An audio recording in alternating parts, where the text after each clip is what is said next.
would privacy as autonomy would be a good way to talk about the 20th century? Like there is that. And so, okay, you're nodding your head. So it seems like I'm on the right track. What is that switch, and why is that switch important? Yeah, that's a great question. And I think that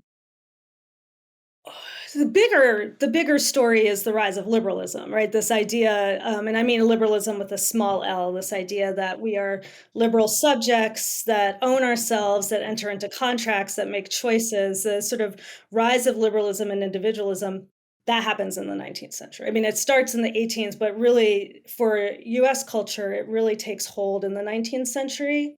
Um, and so you get that autonomous subject out of an idea of liberalism. But one of the things that my book really pays attention to is how that movement changed marriage.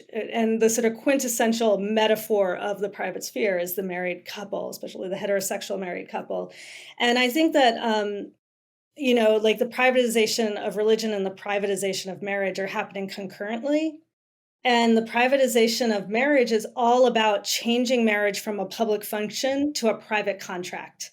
So it is about not just the individual oneself alone in the world, but about the contractual relations that are replacing sort of more publicly oriented, community based theories of what, say, a marriage does, or where a family is demarcated and where a family is not demarcated. Um, I would say that there's I mean, I think privacy is important. Maybe it makes me a liberal subject in liberalism, but I think that it's not just autonomy. It's a shielding of your life from corporate or government intrusion, right? Or surveillance. I think right now the fact that we have all sort of given the keys away to like what we're doing quietly in our house, I'm more concerned about the corporations having it, but that sense of what uh, you know.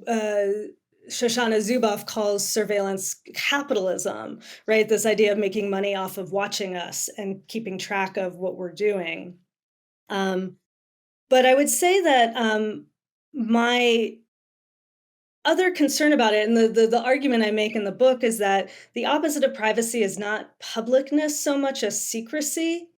And I think Mm. that, when we talk about the right to privacy, I think for some people it means the right to keep secrets from prying eyes. But I also think that privacy, because it has this public function, that it's emblematized by a marriage, that one of the things that I think a lot of our pitched battles around what I think is not not called correctly, but cultural issues, um, is about people having the right to privacy in the terms of not having to have their lives be secret. So if you think about that in terms of, say, gay marriage, right? That sense that you can have an official private life. I know that sounds contradictory, but that you don't have to keep it secret, right? Or the same thing with, say, abortion, right? That you have the right to have one. That doesn't have to be a secret sin. It's counterintuitive to think about privacy and secrecy that way, as opposed to those being in the same category, opposed to publicness. But I really do think that privacy assumes a level of openness and transparency, at least in how a liberal society has built it.